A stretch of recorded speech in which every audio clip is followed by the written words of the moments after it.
Você sabia que a maioria das pessoas não tem uma filosofia de vida? Sem uma filosofia, essas pessoas vivem como for necessário, ao acaso, e ao sabor das circunstâncias. São como uma folha seca ao vento, vão para onde o vento levar. Não há nada que possam fazer quanto a isso, porque não têm filosofia de vida. Não têm um conjunto de regras para seguir.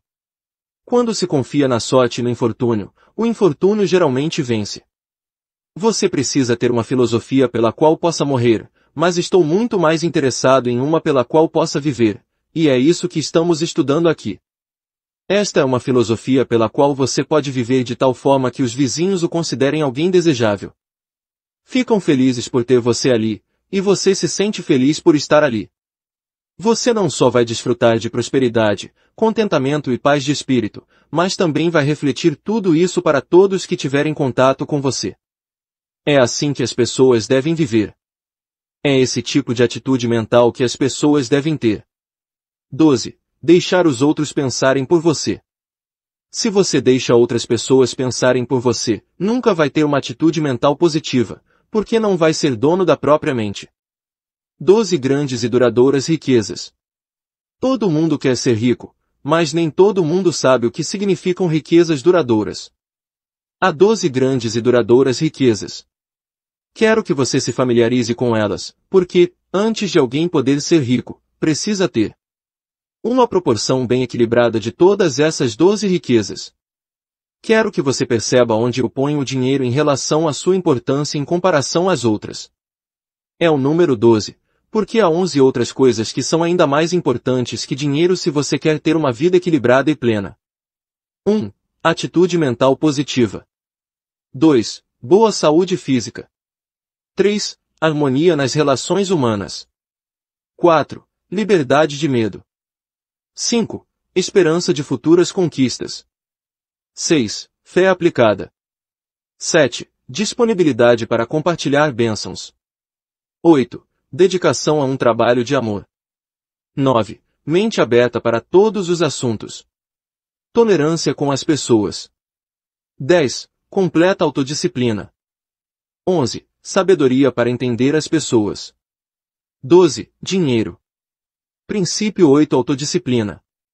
A primeira edição do livro Success Unlimited inclui uma das minhas contribuições, chamada A Challenge to Life, um desafio à vida. Esse desafio à vida é minha reação a uma das piores derrotas que já tive em toda a minha carreira. Ilustra como transmuto uma circunstância desagradável em alguma coisa útil. Quando essa circunstância aconteceu, tive motivo real para sair e lutar. Não estou falando em lutar mentalmente ou verbalmente, mas lutar fisicamente. Se eu tivesse que me instalar atrás de pinheiros com uma espingarda, teria sido justificado, naquelas circunstâncias. Em vez disso, escolhi fazer alguma coisa que não prejudicaria ninguém e me beneficiaria. Escolhi me expressar por meio desse ensaio, que diz: Vida, você não pode me subjugar, porque me nego a levar muito a sério sua disciplina. Quando tenta me ferir, eu rio, e o riso não conhece dor. Aprecio suas alegrias onde quer que as encontre. Suas tristezas não me desanimam nem me amedrontam, porque há riso em minha alma. Uma derrota temporária não me entristece. Simplesmente faço a música para a letra da derrota e a transformo em canção. Suas lágrimas não são para mim. Gosto mais do riso, e por gostar dele, eu o uso como um substituto para o pesar, a tristeza, a dor e o desapontamento. Vida, você é uma trapaceira inconstante, não o negue. Escondeu essa emoção do amor em meu coração para poder usá-la como um espinho para ferir minha alma. Mas aprendi a me esquivar de sua armadilha com o riso. Você tentou me atrair com o desejo por ouro, mas eu a enganei seguindo a trilha que leva, em vez disso, ao conhecimento. Você me induziu a construir belas amizades, e depois transformou meus amigos em inimigos para poder endurecer meu coração. Mas desviei de sua deslealdade rindo de sua tentativa e escolhendo novos amigos do meu jeito. Você fez homens me enganarem no comércio para me fazer desconfiado, mas eu venço novamente, porque tenho um bem precioso que homem nenhum pode roubar. É o poder de pensar meus próprios pensamentos e ser eu mesmo. Você me ameaça com a morte, mas, para mim, a morte não é pior que um longo sono tranquilo, e dormir é a mais doce experiência humana, depois do riso. Você constrói um fogo de esperança em meu coração, depois salpica águas nas chamas. Mas eu a supero reacendendo o fogo, e rio de você mais uma vez. Vida, se depender de mim, você está derrotada, porque não tem nada com que possa me afastar do riso, e não tem o poder para me subjugar pelo medo. Há uma vida de riso, então, eu ergo minha taça de alegria. Autodisciplina por reação positiva. É fácil ter uma reação emocional do tipo vingativa a uma experiência desagradável na qual você foi prejudicado e ferido por quem deveria ter sido leal a você. Porém, esse negócio de retaliar quem o prejudicou ou tentou prejudicar é só falta de autodisciplina. Você não tomou conhecimento de seus poderes, nem de seus meios de se beneficiar desses poderes, se desce ao nível de tentar revidar contra quem o lesou, vilificou ou traiu de algum jeito. Não faça isso, porque você só vai se tornar menor aos próprios olhos e aos de seu Criador. Tem um jeito melhor de se defender contra todos que o prejudicaram. Tem uma arma melhor que estou tentando pôr em suas mãos. E se você acreditar em mim e nunca se deixar levar por outras pessoas ao nível inferior delas, vai descobrir que a autodisciplina estabelece o nível no qual você quer lidar com as pessoas. Se elas quiserem subir ao seu nível, tudo bem. Se não, deixe que fiquem no delas. Não há pecado nenhum nisso. Estabeleça seu nível elevado e mantenha-se nele, aconteça o que acontecer. Eu tenho um jeito melhor de me defender, tenho minha mente. Sei o que fazer com essa mente, e nunca estou indefeso. Quando nosso editor escolheu o ensaio, A Challenge to Life, em um dos meus livros para publicar na primeira edição, eu disse, tudo bem. Quero que cada um dos alunos tenha uma cópia, porque quero contar a eles a história por trás desse ensaio. Vocês podem gostar de saber que esse ensaio foi responsável, em grande parte, pelo falecido Mahatma Gandhi se interessar por minha filosofia e providenciar sua publicação em toda a Índia. Esse ensaio já influenciou milhões de pessoas, e com o tempo será uma influência positiva direta ou indireta para milhões de pessoas que ainda nem nasceram. Não é o brilhantismo do ensaio, é o pensamento por trás dele. Quando você reage a essas coisas desagradáveis da vida de tal forma que ela não consegue derrubá-lo, ninguém pode derrubá-lo, e quando você tem riso na alma, está sentando muito perto do plano no qual o próprio Criador atua quando você tem riso na alma. É maravilhoso ter riso na alma e riso no rosto. Você nunca fica sem amigos, nunca fica sem oportunidades e nunca fica sem meios de se defender contra pessoas que não sabem nada sobre o riso. Autodisciplina por autossugestão. Autossugestão é sugestão a você mesmo, pela qual atos e pensamentos dominantes são transmitidos à mente subconsciente como meio pelo qual a autodisciplina se torna um hábito. O ponto de partida no desenvolvimento da autodisciplina é a definição de objetivo. Você vai notar que, seja qual for a abordagem ou o ângulo utilizado, cada uma destas lições inclui definição de objetivo. Ele se destaca e você não pode se afastar dele, porque esse é o ponto de partida de toda conquista e tudo que você faz. Seja bom ou ruim, pode ter certeza de que começa com definição de objetivo. Qual é a razão para a repetição de uma ideia? Por que você deveria escrever seu objetivo principal definido, por exemplo, decorá-lo e manter essa memorização como um ritual dia após dia? Para entrar no subconsciente, porque a mente subconsciente tem o hábito de acreditar naquilo que ouve com frequência. Você pode contar a ela uma mentira muitas e muitas vezes, e vai chegar em um ponto em que não vai mais saber se é mentira ou não, e o subconsciente também não. Conheço pessoas que fizeram exatamente isso. Autodisciplina pelo desejo obsessivo. O dínamo que dá vida e ação à definição de objetivo é o desejo obsessivo. Você cria um desejo obsessivo vivendo com ele na cabeça, trazendo-o à mente e vendo sua manifestação física nas circunstâncias da vida. Digamos que você tem um desejo obsessivo por dinheiro suficiente para comprar um Cadillac novo. Nesse momento, pode dirigir um Ford ou menos que isso, e você quer um novo e belo Cadillac, mas não tem dinheiro para isso. O que você faz? A primeira coisa que faz é ir à concessionária do Cadillac e pegar um daqueles catálogos com todos os modelos, examinar o material e escolher o modelo que quer. E cada vez que entrar no seu Ford para sair, antes de dar a partida, feche os olhos por alguns momentos e se veja sentado em um bonito e novo Cadillac. O carro desce a rua e você pisa no acelerador, e imagina que já tem o Cadillac. Sabe que já tem esse Cadillac. Você não tem exatamente a posse dele, mas, por enquanto, está ali ao volante de seu Cadillac. Pode parecer bobo, mas garanto que não é. Eu me convenci de meu primeiro Rolls-Royce exatamente assim. Vou contar como comprei meu primeiro Rolls-Royce. Uma noite, eu estava no Waldorf Astoria Hotel dizendo a mim mesmo que teria esse carro antes do fim daquela semana, embora não tivesse dinheiro no banco para isso. Bem, um dos meus alunos na plateia tinha exatamente o modelo que descrevi, até com as rodas com arames pintados de cor laranja. Ele telefonou para mim no hotel na manhã seguinte e disse: "Desça, eu estou com seu carro, senhor." Riu. E eu desci. Ele fez a transferência do documento e me entregou a chave.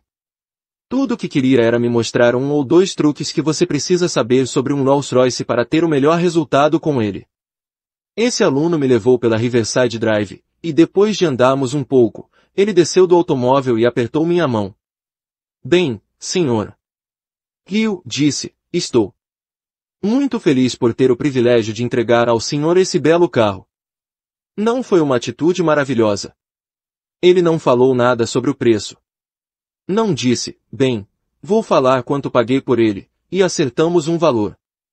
Em vez disso, ele falou: "Precisa dele mais do que eu. Eu nem preciso desse carro. Mas você precisa, e quero que fique com ele." Tome cuidado com o que escolhe com seu desejo obsessivo, porque a mente subconsciente vai trabalhar para traduzir esse desejo em seu equivalente material. Autodisciplina não pode ser adquirida do dia para a noite. Tem que ser desenvolvida passo a passo pela formação de hábitos definidos de pensamento e ação física. Você tem que fazer alguma coisa a respeito disso. Você aprende a ser entusiasta agindo com entusiasmo. Isso é definitivo. Autodisciplina pela escolha do seu desejo. Tome cuidado com aquilo que decide, porque, se fizer uma escolha e colocar o coração nela, você vai conseguir o que quer. E antes de começar a ter um desejo obsessivo por qualquer coisa, tenha certeza de que aquilo que deseja é algo com que vai poder viver. Quando conseguir algo ou alguém, os casados entendem exatamente do que estou falando. Que coisa maravilhosa é demonstrar em sua própria mente alguma coisa que deseja mais que tudo, algo que pode ser até difícil de conseguir, e constatar, depois dessa demonstração, que quer viver com isso pelo resto da vida. Mas tome cuidado com o que demonstra antes de começar a demonstrar. Você pode gostar de saber que cada um dos 500 homens que colaboraram comigo na construção desta filosofia era imensamente rico. Não prestei atenção aos que não eram. Só queria aqueles que, financeiramente, faziam uma grande demonstração. Não tinha tempo a perder com garotinhos. Isso hoje não seria válido, mas naquele momento era. Você pode gostar de saber que cada um deles tinha uma abundância em riqueza, mas não tinha paz de espírito. Enquanto demonstravam sua riqueza, esqueciam-se de demonstrar com ela as circunstâncias da vida nas quais não idolatrariam a riqueza, nas quais ela não seria um fardo para eles, e nas quais eles teriam paz de espírito nas relações com seus semelhantes. Eles não aprenderam essa lição. Se aqueles homens tivessem ouvido os comentários que fiz nos primeiros 5 minutos em cima deste palco, se pudessem ter ouvido esta lição no começo, quando se tornaram imensamente ricos, teriam aprendido como se equilibrar de maneira que a riqueza não os afetasse de forma adversa. Para mim, a visão mais lamentável do mundo é a de um homem rico que não tem nada além de riqueza monetária. E há muitos deles no mundo. A segunda coisa mais lamentável é um menino ou menina que se apodera de grande riqueza sem ter feito nada para merecê-la. Seu poder de pensamento é a única coisa sobre a qual você tem total controle. Ao dar aos seres humanos controle sobre uma única coisa, o Criador deve ter escolhido a mais importante de todas: controle pela força de vontade. Esse é um fato estupendo que merece sua mais profunda consideração. Se considerá-lo, você vai descobrir por conta própria as ricas promessas disponíveis àqueles que se tornam senhores de seu poder mental por meio da autodisciplina. Autodisciplina leva a boa saúde física, e leva a paz de espírito pelo desenvolvimento da harmonia no interior da mente do indivíduo. Autodisciplina por meio de equilíbrio e paz. Muitos dos meus alunos já conhecem minha história, e todos eles a conhecerão antes do fim do curso comigo. E por causa da minha história, eu não poderia dizer que tenho tudo de que preciso no mundo, ou tudo que posso usar, ou que posso querer, e que tenho tudo isso em abundância, se não tivesse aprendido autodisciplina porque foi assim que obtive tudo. Houve um tempo em que eu tinha mais dinheiro no banco do que tenho nos diversos bancos com os quais faço negócios hoje, muito mais. Mas não era tão rico quanto sou hoje. Hoje sou muito rico porque tenho a mente equilibrada. Não guardo ressentimentos. Não tenho preocupações. Não tenho medos. Aprendi pela autodisciplina a equilibrar minha vida como faço com a minha contabilidade. Posso não estar completamente em paz com o auditor de impostos, mas tem um garotão por aí em algum lugar que fica olhando por cima do meu ombro, e com ele estou sempre em paz. Eu não estaria em paz com ele se não tivesse aprendido a arte da autodisciplina ou a arte de reagir às coisas desagradáveis da vida de maneira positiva, não negativa.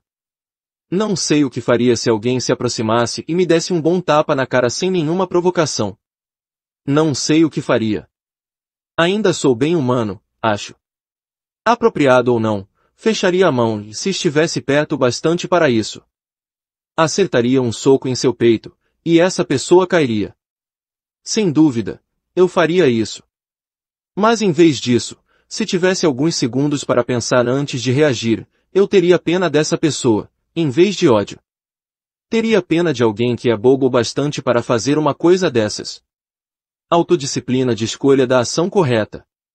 Tem muitas coisas que eu costumava fazer do jeito errado e agora faço do jeito certo. Porque aprendi a agir do jeito certo pela autodisciplina, posso ficar em paz com outras pessoas, em paz com o mundo, e, mais importante, em paz comigo mesmo e com meu Criador. Essa é uma coisa maravilhosa para ter. Independentemente de outros tipos de riqueza que tenha, se não estiver em paz com você mesmo, com seus semelhantes e com aqueles com quem trabalha, você não é realmente rico. Nunca será rico até aprender pela disciplina a ficar em paz com todas as pessoas, todas as raças, todos os credos. Minhas plateias têm católicos, protestantes, judeus, gentios, pessoas de cores diferentes e pessoas de raças diferentes. Para mim, todos têm a mesma cor e a mesma religião. Não sei qual é a diferença e não quero saber, porque, na minha cabeça, não tem diferença. Superei a ideia de deixar coisas pequenas, tais como diferenças raciais, me enfurecerem ou me fazerem sentir fora de sintonia com meus semelhantes. Simplesmente não vou deixar essas coisas acontecerem, embora tenha havido um tempo em que elas aconteciam. Uma das pragas do mundo em que vivemos, e particularmente desse caldeirão que é a América, é que não aprendemos a conviver uns com os outros.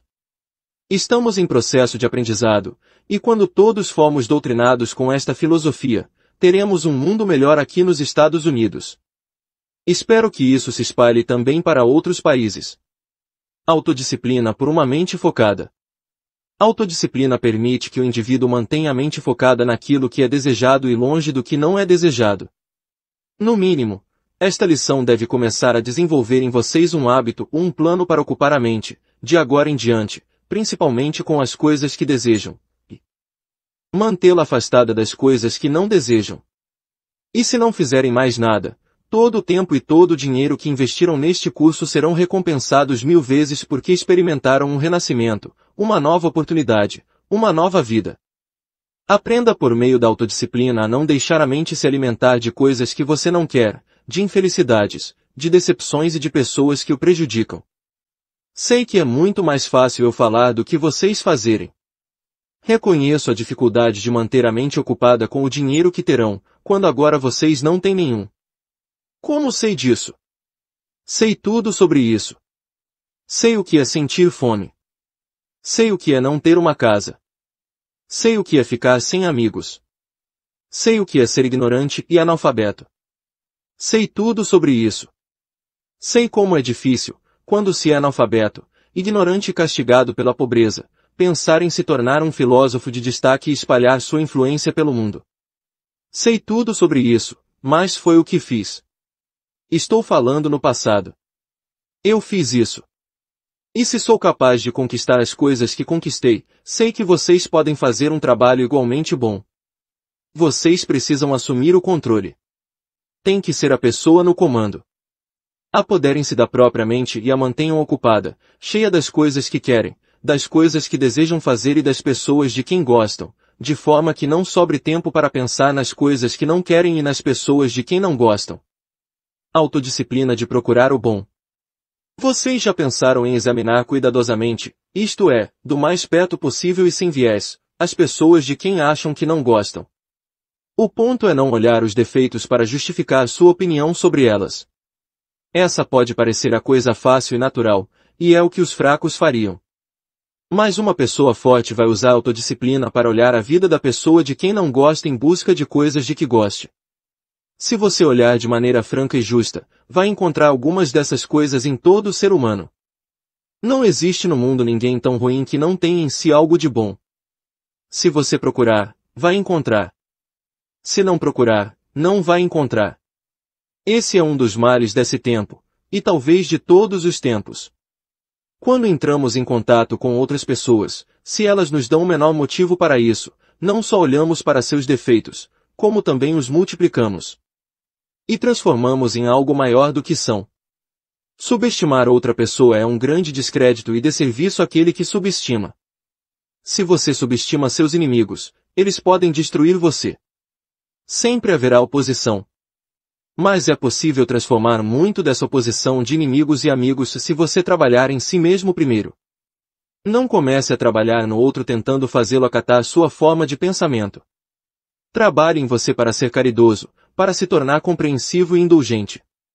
Se uma pessoa ataca, um ataque frontal e sem provocação, você tem uma das maiores oportunidades do mundo. Na verdade, tem uma prerrogativa que essa pessoa não tem, porque ela perdeu a iniciativa. Se uma pessoa ataca você com ou sem provocação, ela perdeu a iniciativa, e você a tem. Que iniciativa é essa? O que você tem que o outro não tem? Você tem a prerrogativa de perdoar e ter compaixão. É isso que você tem. Paredes mentais de proteção. Há 3 paredes mentais de proteção contra forças externas que quero que vocês memorizem. Porque é necessário construir um jeito de se imunizar contra influências externas que prejudicariam sua capacidade mental, o enfureceriam, provocariam infelicidade, medo, ou tirariam alguma vantagem de você. Tenho esse sistema, e ele funciona como um talismã. Quando se tem muita gente sabendo sobre você no mundo todo, como eu tenho, e muitos amigos queridos pedindo sua atenção e seu tempo, é preciso ter um sistema para escolher quantos deles você vai encontrar e quantos não vai. Isso é óbvio, você vai ter que fazer essa escolha. Talvez não faça no começo. Eu não fiz, mas agora faço. Meus amigos queridos no mundo todo ocupariam todo o meu tempo se eu não tivesse um sistema para impedi-los. Tento manter a maior parte deles em contato comigo por meio dos meus livros. Assim, consigo alcançar milhões deles. Mas quando eles querem uma interação pessoal, preciso ter um sistema para determinar quantos podem me ver em um período determinado. Esse sistema é uma série de 3 paredes imaginárias, e elas também não são tão imaginárias. São bem reais. A primeira é uma parede bem larga. Ela se estende para fora de mim. Não é muito alta, mas é alta o suficiente para impedir qualquer um que queira passar por cima dela e me alcançar, a menos que essa pessoa me dê um motivo muito bom para querer encontrá-la. Bem, meus alunos nunca precisariam disso, porque cada um deles tem uma escada. Eles podem passar por cima desse muro sem nenhum problema, não precisam nem pedir. Mas outras pessoas que não são estudantes privilegiados teriam que passar por cima desse muro, e para isso têm que fazer algum tipo de contato formal. Não podem simplesmente tocar minha campainha ou telefonar para mim, porque meu nome não está na lista telefônica. Essas pessoas precisam cumprir alguma formalidade. Por que mantenho esse muro? Por que não o derrubo e deixo todo mundo se aproximar de mim, ou escrever para mim, e não respondo a todas as cartas que recebo do mundo todo? Por que acham que não faço isso? Uma vez, recebi 5 malotes do correio cheios de cartas. Não consegui olhar nem para os envelopes, muito menos abri-los. Não tinha secretários suficientes para abrir todas aquelas cartas, e milhares nunca foram abertas. Vinham de todos os cantos deste país. Hoje em dia não é tão ruim, mas no momento em que tem alguma publicidade sobre alguma coisa, as cartas começam a chegar do país todo. Tem um artigo sobre mim na última edição de Printers Inc., e estou recebendo cartas de pessoas que me conheceram há 35, 38 anos aqui em Chicago, mas não sabiam que eu estava aqui. Por isso precisamos de um sistema. Quando as pessoas passam pela primeira parede, encontram imediatamente outra que não é tão grande ou espaçosa, mas é bem alta. Na verdade, é muito mais alta. Ninguém consegue passar por cima dela com nenhuma escada, nem mesmo meus alunos. Mas tem um jeito de passar por ela, e vou dar uma dica de qual é. Você pode passar por essa parede com facilidade se tiver alguma coisa que eu quero, ou se tiver algo em comum comigo. Vou esclarecer essa declaração, porque não quero dar a impressão de que sou cruel ou egoísta. Quero dizer que você consegue se aproximar de mim com muita facilidade se eu acreditar que o tempo que vou dedicar a esse encontro vai ser benéfico para nós dois. Mas se for alguma coisa que vai beneficiar somente a você, e não a mim, é bem provável que você não consiga me encontrar. Há exceções, mas são muito poucas, e eu decido que constitui uma exceção. Não tem nada de egoísta nisso, garanto é uma necessidade. Quando passar por essa segunda parede, você vai encontrar outra, que é muito mais estreita. Ela é tão alta quanto a eternidade. Nenhum ser vivo jamais passa por cima dessa parede, nem mesmo minha esposa, por mais que a ame e sejamos próximos. Ela nunca passa, nem tenta, porque sabe que tem um santuário em minha alma onde ninguém, exceto meu Criador e eu, entramos. Ninguém. É lá que faço o meu melhor trabalho. Quando vou escrever um livro, eu me retiro para esse santuário interno, planejo esse livro, comungo com meu Criador e recebo instruções. Quando chego a um entroncamento na vida e não sei que direção tomar, vou ao meu santuário interno. Peço orientação e sempre a recebo. Sempre. Entendem que coisa maravilhosa é ter esse sistema de imunidade. Percebem como não é egoísta. Seu primeiro dever é com você mesmo. O maravilhoso verso de Shakespeare, se a ti próprio fiel, e segue-se disso, como o dia à noite, que a ninguém poderá jamais ser falso. Fiquei eufórico até a medula dos ossos quando li isso pela primeira vez. Reli centenas de vezes e repeti outros milhares. É muito verdadeiro que seu primeiro dever é com você mesmo. Seja verdadeiro com você. Proteja sua mente. Proteja sua consciência interior. Use a autodisciplina para tomar posse de sua mente, direcioná-la para as coisas que você quer e afastá-la das coisas que não quer. Essa é a prerrogativa que o Criador deu a você. É o presente mais importante e precioso do Criador para a humanidade. Mostre sua gratidão respeitando e usando esse presente. Autodisciplina por aperfeiçoamento. Faça uma lista de 5 características de personalidade que exigem autodisciplina para serem melhoradas. Não me importa quanto você é perfeito, não tem uma pessoa que não se beneficie com isso, se for perfeitamente honesta. Se você não sabe as respostas, peça para sua esposa ajudar. Ela vai dizer algumas coisas que você deve pôr nessa lista. Talvez seu marido faça um bom trabalho. Em alguns casos, você não precisa perguntar ao marido, porque ele vai dizer sem você perguntar. Ou à esposa. De qualquer maneira, encontre 5 coisas em sua personalidade que precisam de modificação e anote-as. Agora, pelo experimento, escreva só a primeira que surgir em sua mente. Todo mundo consegue pensar em uma característica de personalidade que gostaria de mudar. Você não pode fazer nada em relação aos seus defeitos até ter um inventário deles, descobrir quais são, colocá-los no papel onde possa vê-los, e depois começar a fazer alguma coisa a respeito deles. E depois de descobrir essas 5 características a serem melhoradas, você pode começar imediatamente a desenvolver o contrário dessas características. Se tem o hábito de não compartilhar suas oportunidades ou suas bênçãos com outras pessoas, comece a dividi-las, por mais que isso doa. Comece onde está. Se é avarento, comece a dividir. Se tem o hábito de fazer fofoca sobre alguém, pare com isso para sempre. Apenas pare e comece a fazer comentários elogiosos, em vez disso. Você vai se surpreender sobre como um homem desabroche se torna uma pessoa diferente se você começa a falar com ele sobre as coisas em que ele é bom. Não exagere. Caso contrário, ele vai desconfiar de que você quer alguma coisa. Seja razoável. Quando qualquer pessoa se aproxima de mim, aperta minha mão e diz: Napoleão Hill, sempre quis conhecer você. Gosto muito dos livros que escreveu, e só queria contar que me encontrei. Agora sou um sucesso em minha profissão ou no meu ramo de negócios, e devo tudo isso a Pense em Riqueza ou à lei do sucesso. Sei que esse homem está dizendo a verdade. Posso dizer pelo tom de voz, pelo olhar e por como ele aperta minha mão. Aprecio esse tipo de coisa. Mas se ele fica ali recitando elogios desproporcionais, maiores do que mereço, sei imediatamente que está se preparando para tentar obter algum tipo de vantagem. Por isso é preciso ser discreto. Em seguida, faça uma lista de todas as características de personalidade das pessoas mais próximas que precisam ser melhoradas pela autodisciplina. Você não vai ter nenhuma dificuldade para fazer essa lista. Vai ver que é muito fácil. Perceba a diferença com relação à facilidade com que vai cumprir essa etapa, em comparação àquela em que olha para a própria vida em busca de características que precisam ser mudadas. Autoanálise é uma coisa muito difícil, não é? Por que você tende a se favorecer? Pensamos que tudo o que fazemos, seja qual for o resultado, deve dar certo. Por outro lado, se não dá certo, achamos que a culpa é do outro. Não nossa. Sempre.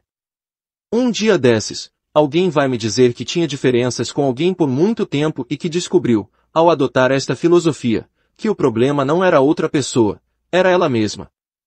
Quando eles começaram a melhorar por meio de autodisciplina, quando limparam a própria casa, descobriram que a casa do outro também era limpa. É assim que vai funcionar. É espantoso quantos defeitos podemos ver no outro quando não estamos procurando defeitos em nós mesmos.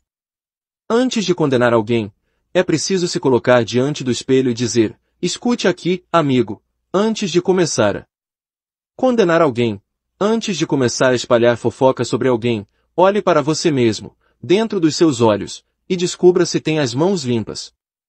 Uma passagem da Bíblia diz, aquele que nunca pecou, atire a primeira pedra. Atire a primeira pedra, antes de começar a condenar outras pessoas. Se você fizer disso uma prática, vai chegar ao ponto em que pode perdoar as pessoas por quase tudo. Autodisciplina por controle de pensamento.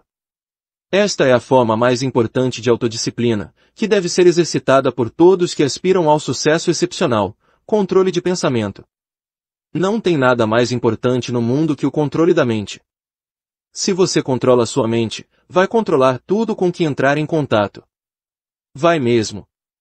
Você nunca será o senhor das circunstâncias, nunca será o mestre do espaço que ocupa no mundo, até aprender a ser antes o mestre de sua mente. Nunca. Autodisciplina pela adoção de uma posição. Vocês já me ouviram falar do Sr. Gandhi muitas vezes. Ele dedicou seu tempo a conquistar a liberdade da Índia usando esses 5 princípios. Tinha definição de objetivo, porque sabia o que queria. Usou o segundo princípio, fé aplicada, quando começou a fazer alguma coisa a respeito dela falando com seus semelhantes, doutrinando-os com o mesmo desejo. Ele não fez nada de mal. Não cometeu atos de destruição ou assassinato. Terceiro, ele praticou o princípio de fazer o esforço extra. Quarto, formou um mastermind como o mundo provavelmente jamais tinha visto antes. Pelo menos 200 milhões de homens, todos contribuindo para a aliança de mastermind, focados no objeto principal, libertar o país da Inglaterra sem violência. Ele usou o quinto princípio, autodisciplina, em uma escala sem comparação nos tempos modernos. Esses são os elementos que fizeram de Mahatma Gandhi o mestre do grande Império Britânico. Não há dúvida sobre isso. Autodisciplina. Onde no mundo você encontraria um homem que suportaria as coisas que Gandhi suportou? Todos os insultos, todas as detenções enquanto defendia sua posição sem contra-atacar. Ele contra-atacou em seu próprio território, com as próprias armas. Se você tem que entrar em guerra com alguém, escolha seu território, suas próprias armas, e se não vencer, a culpa será sua. Você vai ter que travar batalhas de um jeito ou de outro ao longo da vida. Vai ter que planejar campanhas, se manifestar, remover a oposição do caminho. Vai ter que ser mais esperto que a oposição ou os inimigos, e essa esperteza está em não contra-atacar no território escolhido por eles, com armas que eles escolheram. Em vez disso, escolha seu próprio campo de batalha e suas armas. Vai chegar um tempo em que isso vai ser útil para você. Em algum momento, você vai ter algum problema para resolver, alguém se opondo a você, ou vai ter que desviar de alguém. Vai lembrar que eu disse para você escolher seu próprio campo de batalha e suas armas. Primeiro, condicione-se para a batalha, decidindo que em nenhuma circunstância você vai tentar destruir alguém, ou ferir alguém além das consequências que podem advir da defesa dos seus direitos. Com essa atitude, você será vencedor antes mesmo de começar. Seja quem for o adversário, o tamanho de sua força ou de sua inteligência, com essas táticas você está destinado à vitória. Crie um sistema para se apoderar completamente de sua mente. Mantenha-a ocupada com todas as coisas, circunstâncias e desejos de sua escolha. Mantenha-a estritamente afastada das coisas que você não quer. Sabe como manter a mente afastada das coisas que não quer? Essa é uma questão elementar, e não pretendo ofender sua inteligência com essa pergunta. Só quero enfatizar o ponto para que você realmente pense nele. Autodisciplina de assumir o controle. Não fui abençoado com nada que vocês não tenham, e talvez não tenha nem a metade que alguns de vocês têm. Meu passado certamente foi muito mais difícil que o da maioria, e se eu conseguir, sei que vocês também podem. Vocês precisam assumir o controle, estar no comando de sua instituição e de sua empreitada. Você é uma instituição e uma empreitada. Precisa estar no comando, tem que dar as ordens, e precisa cuidar para que elas sejam cumpridas. Para isso, você precisa de autodisciplina. É assim que você segue em frente mantendo a cabeça longe das coisas que não quer, ocupando-a. Mente vendo em sua imaginação as coisas que quer. Mesmo que não as tenha fisicamente, sempre pode tê-las mentalmente, certo? A menos que tenha posse mental de uma coisa primeiro, pode ter certeza de que nunca terá a menos que alguém a deseje para você ou que, acidentalmente, ela caia do céu na sua cabeça. Qualquer coisa que tenha ou adquira por desejo precisa ser criada e obtida antes em sua atitude mental. Você precisa ter muita certeza dela em sua cabeça. Ver-se de posse dessa coisa exige autodisciplina. Comandar o próprio destino é a recompensa por tomar posse de sua mente. Tomar posse de sua mente estabelece contato direto entre você e a inteligência infinita. Você será guiado pela inteligência infinita. Não duvide disso. Quando digo que tem alguém olhando por cima do meu ombro e me guiando, estou contando o que acontece quando enfrento obstáculos. Tudo o que preciso fazer é lembrar que ele está bem ali. Se chego a um entroncamento na vida e não sei se devo ir para um lado ou para o outro, tudo o que preciso fazer é lembrar dessa força invisível olhando por cima do meu ombro, apontando sempre a direção certa se eu prestar atenção e tiver fé nela. Como posso fazer uma declaração como essa? Só tem um jeito. Eu pratiquei. Eu só poderia saber desse jeito. Nunca poderão me acusar de ter dito que alguma coisa vai acontecer a menos que eu a tenha feito acontecer e contado como fiz acontecer.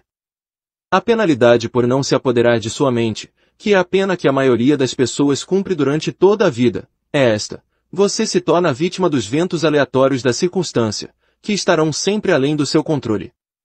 Vai se tornar vítima de cada influência com que entrar em contato, inimigos e tudo. Todas essas coisas que não quer vão jogá-lo de um lado para o outro como uma folha ao vento, a menos que você tome posse de sua mente. Essa é a penalidade que você deve pagar. Essa é uma profunda verdade. Você tem meios pelos quais pode declarar e determinar seu destino na Terra. Há uma grande punição que terá de cumprir se não aceitar esse presente e usá-lo, e ele traz um tremendo bem ou recompensa que você receberá automaticamente se aceitar e usar esse presente. Se eu não tivesse nenhuma outra evidência de uma primeira causa ou de um Criador, se não tivesse outra evidência além do que sei sobre esse princípio, eu saberia que tinha que haver uma primeira causa. Porque isso é profundo demais para qualquer ser humano começar a entender. Dá a você um grande presente com um castigo, caso não o aceite, ou uma recompensa, se o aceitar. Essa é a soma e a síntese do que acontece quando você usa autodisciplina para tomar posse de sua mente, direcioná-la para as coisas que quer. Não importa o que você quer, isso não é da conta de ninguém, só da sua. Não deixe ninguém o convencer do que deve querer. Quem vai me dizer o que eu quero, ou deveria querer? Pode apostar que só eu. Nem sempre foi assim, mas hoje é. Ninguém vai me dizer o que eu quero. Eu faço isso. Se deixasse alguém me dizer, acho que seria um insulto ao meu Criador, porque sua intenção é que eu tenha a última palavra sobre este sujeito aqui, isto é, eu. Acredite, eu tenho. Eu não escolheria nada que fosse prejudicar outra pessoa. Não faria nada neste mundo, em nenhuma circunstância, para prejudicar alguém ou alguma coisa. Sabia que qualquer coisa que você faça para ou por outra pessoa também faz para ou por você. Essa é uma lei eterna.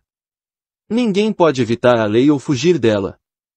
Por isso eu nunca poderia ser promotor, e por isso fico feliz por não ter seguido a inclinação de me tornar advogado.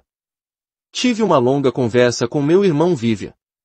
Ele é advogado especializado em processos de divórcio, em especial aqueles divórcios de pessoas ricas. Vou contar para vocês qual é o castigo que ele tem por saber tanto sobre o lado ruim das relações domésticas. A penalidade é que ele nunca se casou, porque a experiência o levou à conclusão de que todas as mulheres são más. Ele nunca teve o prazer de uma esposa como eu tenho. Acha que todas as mulheres são más, porque as julga por aquelas que vê nos processos de divórcio. É uma característica comum de todos nós. Julgamos as pessoas com base nas que conhecemos melhor, não é? E isso nem sempre é justo. Nesse caso não é, certamente. Essas são algumas das coisas vitais com que você tem que lidar na vida. Precisa-se entender as pessoas e entender como se ajustar àquelas com quem é difícil se dar bem. Enquanto você e eu formos vivos, e por muito tempo depois disso, sempre vai haver neste mundo um monte de gente com quem é difícil se dar bem. Não podemos nos desfazer de pessoas difíceis, mas podemos fazer alguma coisa a respeito disso fazendo alguma coisa conosco. Autodisciplina, domínio de mente e corpo. Autodisciplina significa ter o controle completo do corpo e da mente. Não significa mudar sua mente ou seu corpo, significa controlá-los. A grande emoção do sexo cria problemas para mais gente do que todas as outras emoções juntas. No entanto, ela é a mais criativa, a mais profunda e a mais divina de todas as emoções. Não é a emoção que cria problemas para as pessoas, é deixar de controlar, dirigir e transmutar essa emoção, coisa que qualquer um pode fazer se tiver autodisciplina. A mesma coisa vale para as faculdades do corpo e da mente. Você não precisa mudar completamente. Só precisa ser o mestre. Estar no controle e reconhecer as coisas que precisa fazer para ter boa saúde e paz de espírito. Desenvolver hábitos diários pelos quais sua mente é mantida ocupada com as coisas e circunstâncias que você deseja, e distante das circunstâncias que não deseja. Não aceitar ou se deixar influenciar por nenhuma circunstância ou coisa que não quer. Você pode ter que tolerar, ou reconhecer que ela está lá, mas não tem que submeter-se a ela. Não tem que deixar essa circunstância assumir o comando sobre você ou admitir que ela é mais forte que você. Em vez disso, prove que é mais forte que ela não se submetendo.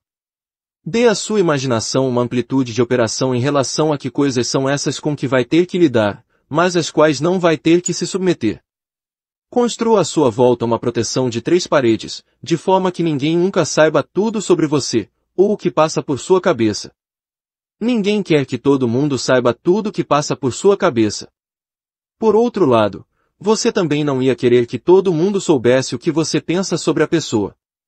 Infelizmente, muita gente comete o engano de deixar qualquer um saber tudo o que passa por sua cabeça.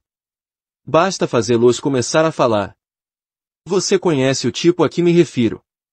É só deixá-los começar, e você vai descobrir tudo sobre eles, o bom e o ruim.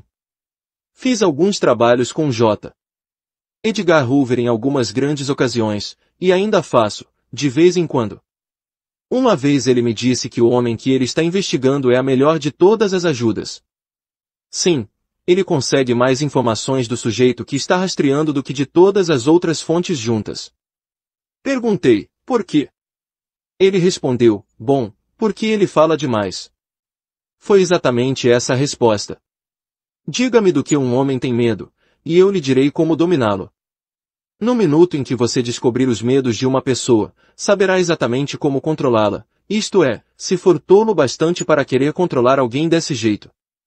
Não quero controlar ninguém pelo medo, de jeito nenhum. Se fosse para controlar alguém, ia querer que fosse pelo amor. É muito ruim que, normalmente, as pessoas falem demais para o próprio bem. Princípio 9. Entusiasmo. Entusiasmo tem por base um desejo ardente. Esse é o ponto de partida de entusiasmo, e quando você aprender a se colocar em um estado de desejo ardente, não vai precisar das outras instruções sobre entusiasmo, porque, a essa altura, já terá a última palavra sobre entusiasmo. Desejo ardente.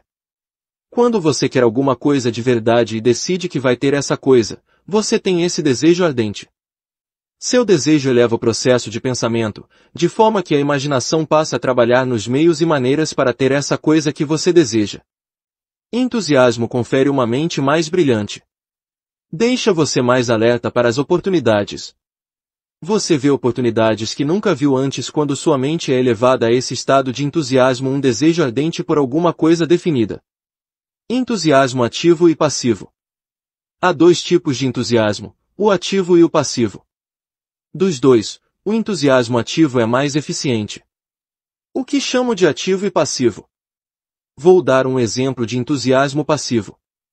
Henry Ford foi o homem mais carente de entusiasmo ativo que já conheci. Nunca ouvi dar risada, exceto uma vez na vida. Quando ele apertava sua mão, era como segurar um pedaço de presunto frio. Você apertava sozinho. Ele não fazia nada além de estender a mão e a recolher quando você a soltava. Quando conversava, não havia entusiasmo em sua voz, não havia evidência de entusiasmo ativo. Que tipo de entusiasmo ele tinha, porque tinha que ter algum para ter um objetivo principal tão fabuloso e conquistar tanto sucesso? Seu entusiasmo era interno, e esse entusiasmo interno era transmutado em imaginação, em poder de fé e em iniciativa pessoal. Ele funcionava com base na própria iniciativa, acreditava que poderia fazer tudo o que quisesse, e se mantinha alerta e pronto com fé aplicada por meio de seu entusiasmo. Seu entusiasmo passivo introduzia na mente o pensamento sobre o que ele ia fazer e toda a alegria que sentiria fazendo. Muito tempo depois de ele ter conquistado o sucesso e superado seus problemas, perguntei se algum dia ele quis alguma coisa ou quis fazer alguma coisa que não podia, e ele respondeu, não. Não nos últimos anos. No começo, ele acrescentou, até aprender como conseguir ou fazer o que queria, ele não poderia ter me dado a mesma resposta.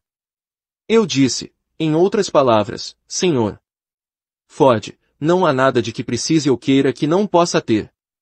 Ele falou, isso mesmo. Perguntei, como sabe que isso é verdade, e como garante que tudo o que quer fazer, seja o que for, vai ser feito antes de parar? Ele me disse, ao longo dos anos, criei o hábito de concentrar a mente na parte possível de todos os problemas. Se tem um problema, há sempre algo que posso fazer a respeito dele. Há muitas coisas que não posso fazer, mas tem alguma coisa que posso fazer, e começo onde posso fazer alguma coisa. Quando uso a parte possível, aquilo que pode ser feito, a parte do que não pode ser feito simplesmente desaparece. É como chegar ao rio na parte onde espero que haja uma ponte, e não tem uma ponte. Descubro que não precisava da ponte, porque o rio está seco. Entusiasmo transmuta obstáculos. É maravilhoso um homem fazer essa afirmação. Ele começou a tratar de seu problema ou objetivo pela parte em que poderia fazer alguma coisa. E se ele queria criar um novo modelo, ou aumentar sua produção, imediatamente punha a cabeça para trabalhar no plano em que isso era possível. Ele nunca prestou atenção aos obstáculos, porque sabia que seu plano era suficientemente forte e definido, amparado pelo tipo certo de fé, e que qualquer oposição que encontrasse desapareceria quando ele a abordasse. O impressionante era que, se ele tomasse a atitude de concentrar a mente na parte possível de todos os problemas, onde era possível fazer alguma coisa, a parte impossível saía correndo. Endosso tudo o que ele disse, porque essa também tem sido minha experiência. Entusiasmo de crença. Se você quer fazer alguma coisa, coloque-se em um estado de entusiasmo maluco e trabalhe no ponto em que está, mesmo que esse trabalho seja só desenhar em sua cabeça uma imagem da coisa que quer fazer, e continue fazendo esse desenho, tornando-o mais nítido o tempo todo.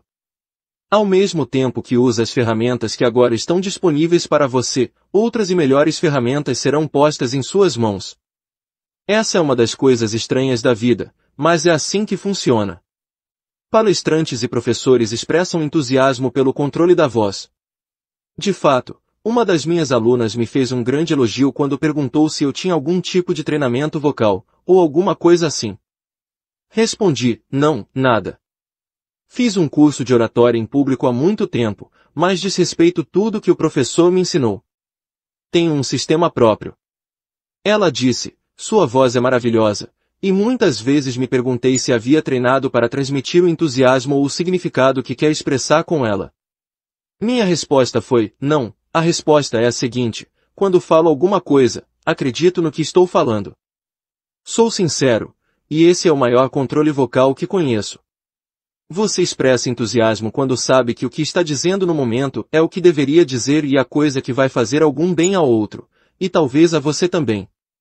Entusiasmo sincero. Tenho visto palestrantes que marcham e andam pelo palco todo. Passam os dedos pelo cabelo, enfiam as mãos nos bolsos e usam todo tipo de gesto pessoal. Isso distrai minha atenção. Eu me treinei para ficar em uma posição. Nunca marcho pelo palco. Às vezes abro as mãos, mas não com muita frequência. O efeito que pretendo dar, acima de tudo, é o da sinceridade do que estou dizendo. E então, injeto entusiasmo no tom de voz. Se aprenderem a fazer isso, terão um dote maravilhoso. É preciso sentir entusiasmo, antes de expressá-lo.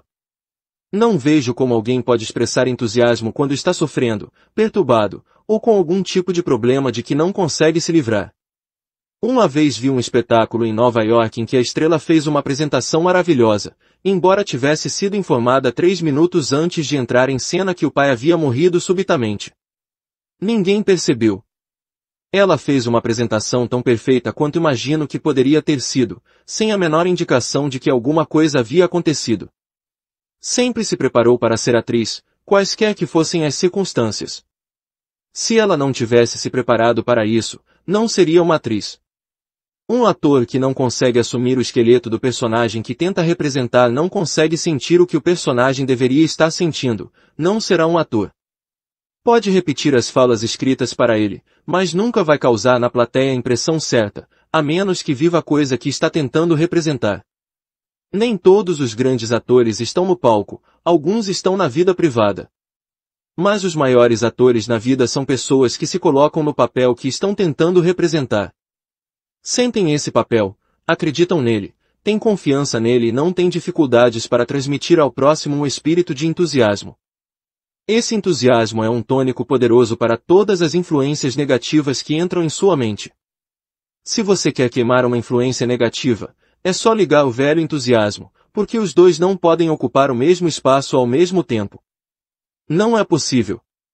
Comece a sentir entusiasmo por qualquer coisa, e eu o desafio a deixar entrar em sua mente pensamentos de dúvida.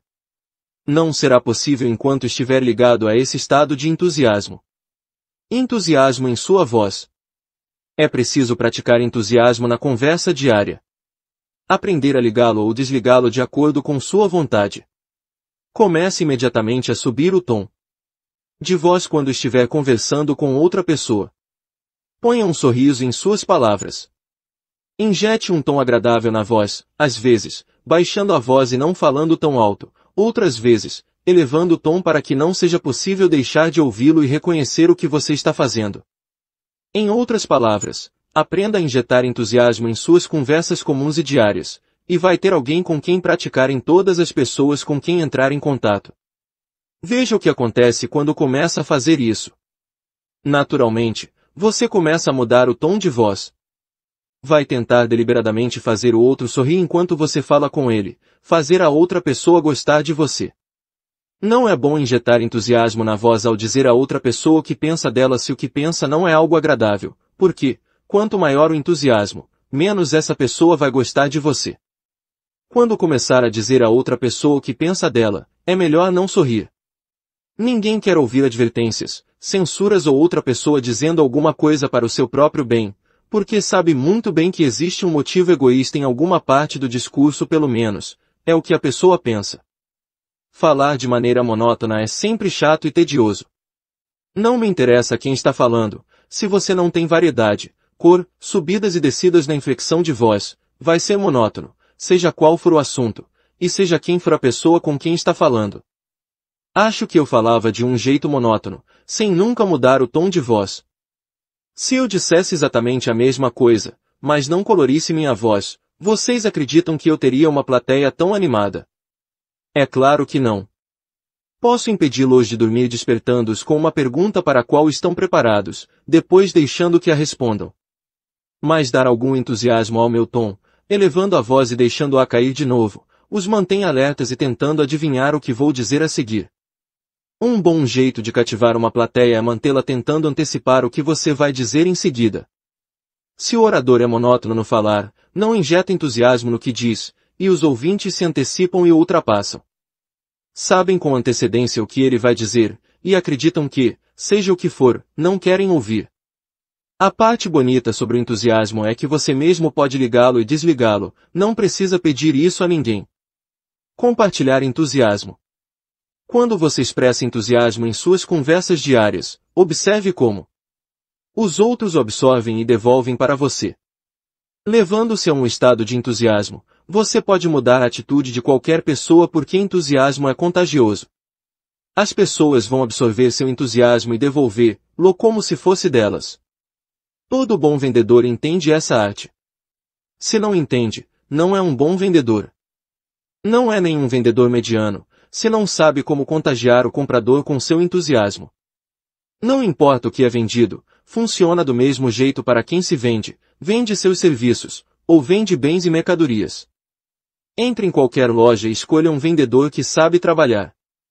Você o reconhece, porque ele não está só mostrando a mercadoria, também está fornecendo informações com um tom de voz que o impressiona. Muitos vendedores em lojas não são vendedores. Não têm nem noção do que é vender. São o que um contador chamaria de anotador de pedidos. Um anotador de pedidos não é um vendedor. Não vende. Sempre os escuto dizer, hoje eu vendi muito. Ouvi um jornaleiro falando com o entregador de jornais, dizendo quantos exemplares tinha vendido. Bem, ele não tinha vendido jornal nenhum. Havia estado ali, é claro. Manteve os jornais expostos, e as pessoas chegavam, pegavam um exemplar e pagavam por ele. Mas ele não teve nada a ver com as vendas, só deixou a mercadoria onde as pessoas podiam vê-la e comprá-la. Ele achava que era um vendedor. Na verdade, achava que era um vendedor muito bom. Você vê muita gente que embrulha a mercadoria, pega o dinheiro e acha que fez uma venda. Mas essas pessoas não fizeram nada, porque foi a outra pessoa que fez a compra. Não se pode dizer a mesma coisa sobre um bom vendedor. Você pode entrar na loja para comprar uma camisa, mas, antes de sair de lá, ele vai vender para você uma cueca, meias, uma gravata e suspensórios. Ele não os venderia para mim, porque não uso suspensórios. Há 1 ou 2 dias, um vendedor vendeu um cinto para mim. Eu não precisava de um cinto, mas ele me mostrou um muito bom que combinava com minha personalidade. Fiz a compra principalmente pela personalidade do homem que falava sobre o cinto. Podem acreditar, eu também não sou imune a isso. Entusiasmo impede derrota. Quando você se deparar com algum tipo de circunstância desagradável, aprenda a transmutá-la em um sentimento agradável repetindo seu objetivo principal com grande entusiasmo. Qualquer que seja a circunstância desagradável que atravesse seu caminho, em vez de lamentar seu surgimento ou deixar que ela tome seu tempo na forma de tristeza, frustração ou medo, comece a pensar sobre essa coisa maravilhosa que você vai realizar em 1, 2, 3, 4 ou 5 anos, ou em 6 meses, ou no tempo que for. Comece a pensar em alguma coisa que o deixe entusiasmado. Em outras palavras, use seu entusiasmo para as coisas que quer, não para as coisas que acabou de perder pela derrota. Muitas pessoas se deixam distrair pela morte de um ente querido. Conheço pessoas que enlouqueceram por causa disso. Quando meu pai faleceu, em 1939, é claro que eu sabia que ele ia morrer. Sabíamos qual era seu estado, e sabíamos que era só uma questão de tempo, e por isso condicionei minha mente para que isso não pudesse me perturbar ou me causar a menor impressão emocional. Uma noite, quando eu estava em minha propriedade na Flórida, recebi um telefonema do meu irmão. Eu estava lá com uma companhia muito distinta, falando sobre assuntos relacionados ao mercado editorial. A criada entrou e disse que meu irmão queria falar comigo ao telefone, e eu saí da sala e conversei com ele por 3 ou 4 minutos.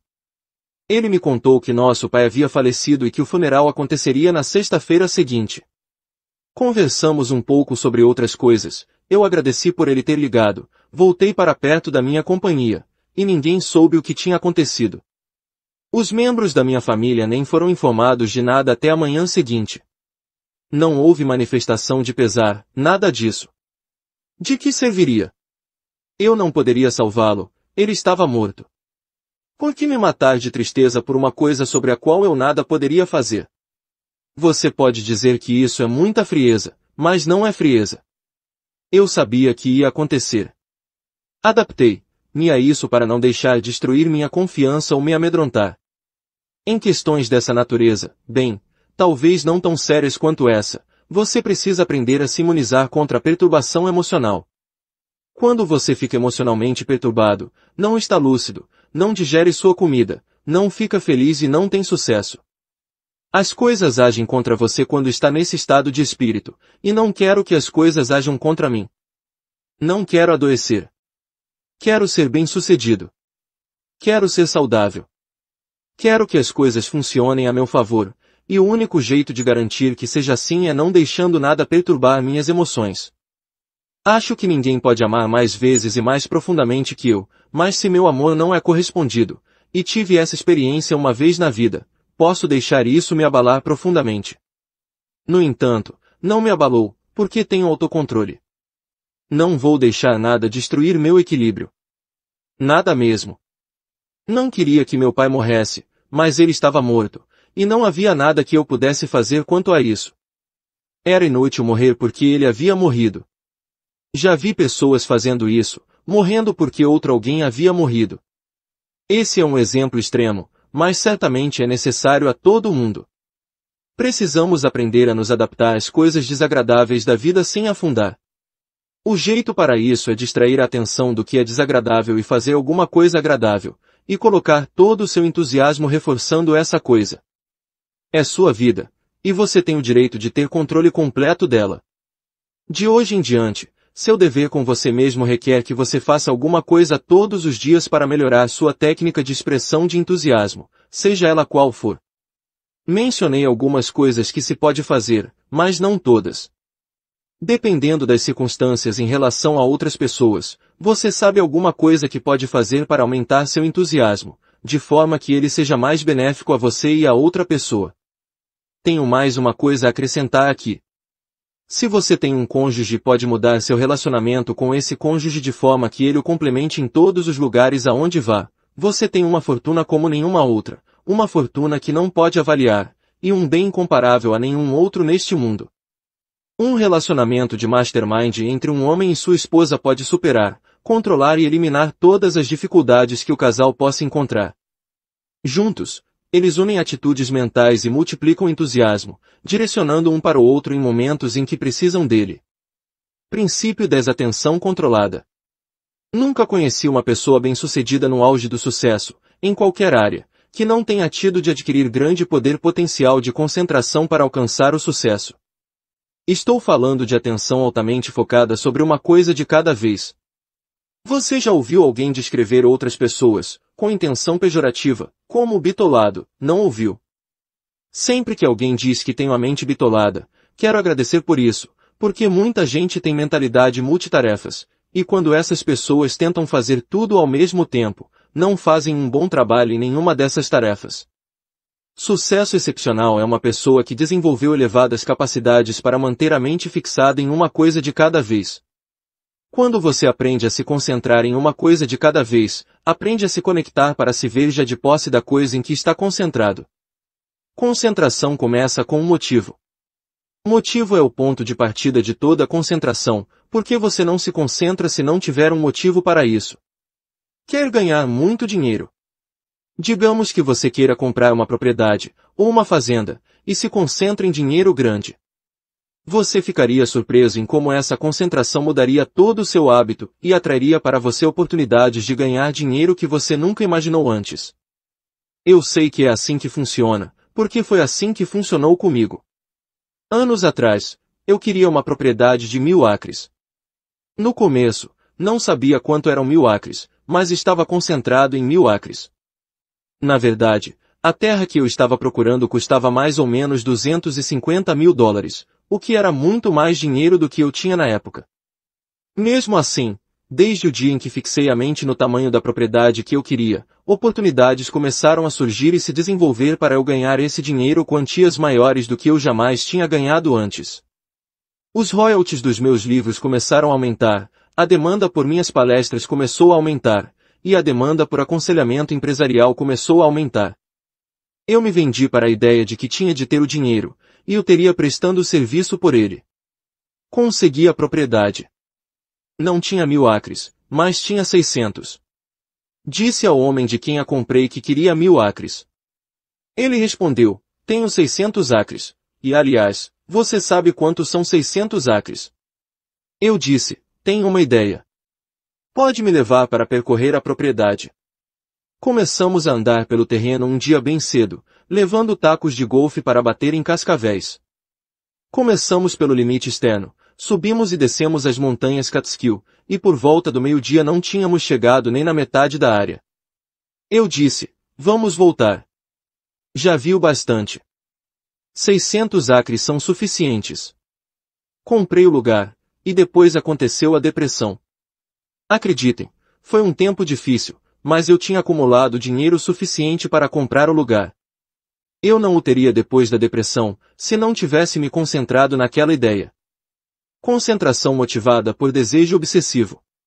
Concentração requer uma definição de objetivo de tal proporção que se torne uma obsessão. É inútil ter um motivo, a menos que você o ampare em obsessão de desejo ou obsessão de propósito.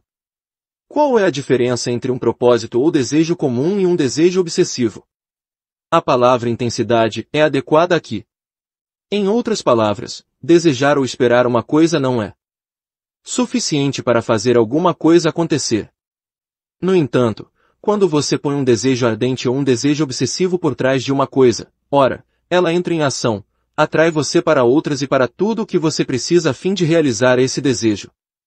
Como se desenvolve um desejo obsessivo por alguma coisa? Pensando em um monte de coisas, mudando de uma coisa para outra. Não, você escolhe uma coisa. Você come, dorme, bebe, respira essa coisa e fala sobre ela com quem quiser ouvir. Se não encontrar ninguém, fale com você mesmo. Por repetição, continue dizendo ao seu subconsciente exatamente o que quer. Deixe claro, seja firme, definido, acima de tudo, informe sua mente subconsciente de que espera resultados. Iniciativa dá a partida na concentração, fé aplicada sustenta. Uma empreitada organizada ou iniciativa pessoal é a autoignição que põe em movimento a ação da concentração. Fé aplicada é a força de sustentação que mantém a ação. Em outras palavras, sem fé aplicada, quando as coisas ficam difíceis, e vão ficar, não importa o que você faça, você reduz a velocidade ou desiste. Você precisa de fé aplicada para manter sua ação acelerada ao máximo, mesmo quando as coisas ficam difíceis e quando os resultados não aparecem como você gostaria. Já ouviu falar de alguém que conquistou sucesso permanente e importante desde o princípio, sem nenhum tipo de oposição? Não olhe agora, mas vou dar uma dica. Ninguém jamais conseguiu e, provavelmente, ninguém nunca vai conseguir. O que quer que você esteja fazendo, a dificuldade existe para todo mundo. Há em cada uma dessas lições uma quantidade fabulosa de informação em que você pode se concentrar. Deixe tudo de lado e concentre-se só nesta lição. Acrescente às suas anotações tudo o que conseguir encontrar relacionado ao assunto, e volte a cada lição muitas vezes. Quando se concentrar em qualquer lição específica, não deixe a mente vagar por outras lições. A tenha-se a lição que está estudando. Concentração de um mastermind. O mastermind é a fonte do poder da vida necessário para garantir o sucesso. Você consegue imaginar alguém se concentrando em conquistar alguma coisa de natureza excepcional sem usar o mastermind, o cérebro, a influência e a educação de outras pessoas? Já ouviu falar de alguém que tenha adquirido um sucesso excepcional sem a cooperação de outras pessoas? Eu nunca, e me movimento muito por esse campo do sucesso pelo menos tanto quanto a média das pessoas, e talvez mais que a média das pessoas, e ainda não encontrei ninguém no auge da realização, em qualquer área, que não deva seu sucesso à cooperação amistosa, harmoniosa, de outras pessoas. O sucesso dessas pessoas derivou, em grande parte, do uso do cérebro de outras pessoas e, às vezes, do dinheiro de outras pessoas, porque você também precisa disso de vez em quando. Você precisa da aliança de Mastermind em sua concentração se pretende alguma coisa acima da mediocridade. É claro, você pode se concentrar no fracasso. Não vai precisar de nenhuma ajuda de Mastermind para isso, embora tenha muita ajuda voluntária e boa companhia, se você só almeja fracassar. Mas se quer o sucesso, tem que seguir essas regras que estou colocando para você. Não pode fugir delas e não pode negligenciar nenhuma delas. Autodisciplina. Autodisciplina é o vigia que mantém a ação em movimento na direção certa, mesmo quando as coisas ficam difíceis. É nesses momentos que você mais precisa de autodisciplina, quando encontra oposição ou quando as condições e circunstâncias ficam difíceis. Você precisa de autodisciplina para manter a fé e se manter determinado para não desistir diante de dificuldades. Não consegue se dar bem com a concentração sem autodisciplina. Se tudo funcionasse a seu favor, não haveria nenhum problema. Você poderia se concentrar em qualquer coisa se tudo funcionasse a seu favor e não houvesse circunstâncias difíceis. Imaginação. Visão criada ou imaginação é o arquiteto que projeta planos práticos para a ação que ampara sua concentração. Antes de poder se concentrar de maneira inteligente, você precisa ter planos, precisa ter um arquiteto, e esse arquiteto é sua imaginação, e a imaginação de seus aliados de Mastermind, se os tiver.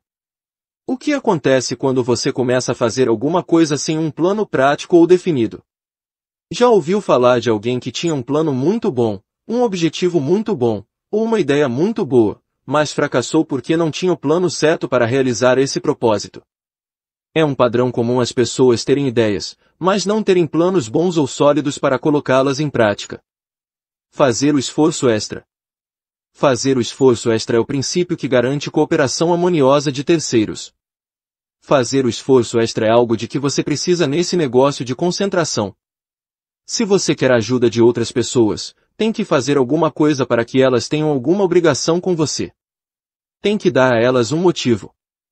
Nem seus aliados de Mastermind em sua própria organização vão atuar como aliados de Mastermind se não tiverem um motivo. Motivo financeiro garante cooperação. Quais são alguns dos motivos que fazem as pessoas se juntarem a você em uma empreitada? Qual é o motivo mais excepcional? Ter ganho financeiro, é claro, em todo negócio e empreendimento profissional. Eu diria que o desejo de ganho financeiro ou profissional é o motivo mais importante. Se você entra em um negócio em que o principal objetivo é ganhar dinheiro, e não permite que seus aliados de Mastermind, ou os homens e mulheres fundamentais ou as pessoas que mais o estão ajudando, tenham retornos suficientes, você não vai tê-los por muito tempo. Eles vão passar a atuar no ramo como autônomos, ou vão trabalhar para a concorrência. Fiquei perplexo quando, uma vez, Andrew Carnegie me disse que pagava a Charlie Schwab um salário de $75.000 por ano, e, em alguns anos, um bônus de $1 milhão além desse salário. Ele fez isso por vários anos. Para mim, na época isso era muito dinheiro, e ainda é hoje. Fiquei curioso sobre o Sr. Carnegie. Queria saber por que alguém com sua grande inteligência pagaria a um homem um bônus mais de 10 vezes maior que seu salário. Perguntei, Sr. Carnegie, você precisava fazer isso? Ele respondeu, não, certamente não precisava. Podia deixar que ele se tornasse meu concorrente. Então, não, eu não precisava fazer isso. Essa afirmação tem um significado importante.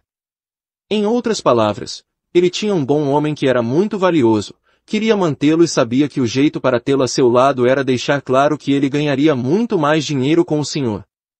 Carnegie do que sem ele. A regra de ouro. A regra de ouro confere orientação moral ao indivíduo quanto à ação na qual ele está concentrado.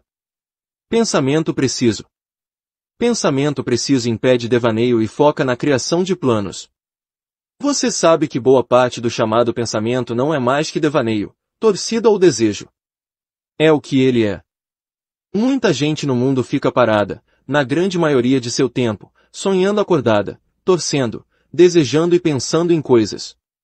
Mas essas pessoas nunca tomam nenhuma atitude física ou concreta para pôr seus planos em prática. Há muito tempo, eu estava palestrando sobre esta filosofia em Des Moines, Iowa. Quando a palestra acabou, um senhor idoso e não muito forte subiu no palco. Ele enfiou a mão no bolso e tirou de lá um maço de papéis com orelhas nos cantos. Procurou alguma coisa no meio deles, e finalmente encontrou uma página amarelada. Ele disse, nenhuma novidade, senhor. Riu, no que acabou de dizer. Tive essas ideias há 20 anos. Aqui estão elas, no papel. Eu tive essas ideias. Ele teve, certamente. Milhões de outras pessoas as tiveram, mas ninguém fez nada a respeito delas. Não há nada de novo nesta filosofia, nenhuma novidade nela, exceto a lei da força do hábito cósmico. Essa é a única novidade nela, e para ser bem preciso, isso não é novo e isso é uma interpretação apropriada do ensaio sobre a compensação de Emerson, mas colocado em termos que as pessoas possam entender na primeira leitura. Lá estava ele, carregando essas ideias no bolso. Ele poderia ter sido Napoleão Hill, se tivesse se ocupado antes de eu começar. Um dia desses, algum espertinho vai aparecer e continuar exatamente de onde eu parei, e vai criar uma filosofia baseada no que eu fiz, e talvez seja muito melhor. Talvez essa pessoa esteja aqui agora. Aprender com derrota e adversidade. Aprender com a derrota protege o indivíduo contra desistir em tempos difíceis. Não é uma coisa maravilhosa aprender algo com fracasso, derrota ou adversidade, mas a questão é entender que eles não precisam fazer você parar. Percebe que há um benefício em cada experiência. Qual é o benefício de um homem entrar em depressão, perder todo o seu dinheiro até o último centavo e ter que começar tudo de novo? Posso dizer, porque sou um homem que passou por tudo isso. Essa foi uma das maiores bênçãos que recebi, porque eu já estava começando a me sentir o espertinho, ganhando muito dinheiro e ganhando fácil. Precisava recuar. Eu me recuperei lutando e trabalhei mais e melhor nesse tempo do que jamais havia trabalhado antes. Sem aquela experiência, provavelmente estaria em minha propriedade nas montanhas Catskill, em vez de estar aqui lecionando. Às vezes, a adversidade é uma bênção disfarçada, e muitas vezes nem tão disfarçada, se você tiver a atitude correta diante dela. Você não pode ser castigado e não pode ser derrotado enquanto não aceitar a derrota em sua cabeça. Seja qual for a natureza de sua adversidade, há sempre nela uma semente de benefício equivalente se você se concentrar na circunstância para procurar o bem que advém dela, não o mal. Não desperdice seu tempo lamentando as coisas perdidas, ou os erros cometidos. Use esse tempo para analisá-los, aprender com eles e lucrar a partir deles, de forma a não cometer os mesmos erros de novo. Atenção controlada. Atenção controlada envolve a fusão e aplicação de muitos dos outros princípios da filosofia. A persistência deve ser a chave por trás de todos esses princípios. Atenção controlada é a irmã gêmea da definição de objetivo. Pense no que você poderia fazer com esses dois princípios, definição de objetivo, saber exatamente o que quer, e concentração em tudo que tem para a realização desse objetivo. Sabe o que aconteceria com sua mente, com seu cérebro, sua personalidade e com você mesmo se você se concentrasse em uma coisa definida? Quando falo em concentração, me refiro a dedicar todo o seu tempo a isso quando não estiver dormindo ou trabalhando. Dedique todo o tempo que puder a se ver de posse da coisa que representa a sua definição de objetivo. Veja-se de posse dela, veja-se construindo planos para mantê-la em seu poder, trabalhando o primeiro passo possível, depois o segundo, e o terceiro, e assim por diante. Concentre-se todo dia, e em pouco tempo chegará ao ponto em que, para todo lado que olhar, vai encontrar uma oportunidade que o levará um pouco mais perto da coisa que representa a sua definição de objetivo. Quando você sabe o que quer, é impressionante quantas coisas encontra que são relacionadas exatamente com aquilo que quer. Há vários anos, quando eu morava na Flórida, uma carta muito importante chegou no posto do correio em Tampa. Eu sabia que a carta chegaria porque tinha falado com o National City Bank em Nova York. Sabia que a carta estava no correio, naquele posto, e precisava dela antes do meio-dia. Liguei para o responsável pelo posto, que era meu amigo, e ele disse, o entregador está no meio do caminho para Temple Paris, que ficava a uns 15 quilômetros de distância, já que eu morava na área rural. Ele vai pela Route 1, e nem imagino um jeito de essa carta estar em suas mãos antes do meio-dia, a menos que vá encontrar o carteiro. Vou dizer a partir de qual estação pode começar, porque ele já passou pela 9. Se quiser encontrá-lo, posso explicar como seguir essa rota. Bem, a Route 1 é a mesma rodovia que eu usava para viajar de Tampa até minha casa em Temple, Paris. Eu percorria aquele caminho todos os dias. Não sabia que havia caixas de correio por lá, mas quando começou a ser importante, para mim, observar as caixas de correio, nunca vi tantas. Era como se houvesse uma caixa a cada 100 metros. Eram todas numeradas, e eu procurava aquela em que, segundo o encarregado do posto, o carteiro estaria àquela hora, e finalmente o encontrei. Era uma segunda-feira, por isso ele carregava um malote enorme. E disse, não posso fazer nada. Não sei onde está sua carta e não saberei até entregar toda essa correspondência. Eu respondi, escute, amigo, preciso dessa carta. Ela está aí, e eu preciso dela. O encarregado pelo posto sugeriu que eu viesse encontrar você e me disse para não aceitar um não como resposta. Ele me disse para falar para você tirar as cartas do malote e me entregar a minha. Foi o que ele me disse, e se não acredita, vá até aquela casa ali e telefone para ele. O carteiro respondeu, não posso fazer isso. É ilegal. Insisti, ilegal ou não, preciso dessa carta agora, e é isso. Seja sensato. Não adianta ficarmos discutindo. Você tem seu trabalho para fazer, e eu tenho meu trabalho para fazer. O meu é importante, o seu é importante. Você não vai se prejudicar se olhar essa correspondência. Ah, inferno. Está bem, ele concordou. E se dedicou a fazer o que eu pedi, e a terceira carta que tirou do malote era a minha. A terceira. É assim, quando você sabe o que quer, quando está determinado a conseguir o que quer de um jeito ou de outro, não é tão difícil quanto você pensava antes.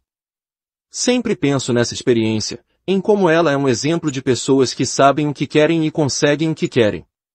Essas pessoas não se deixam deter por nada. Não dão atenção à oposição.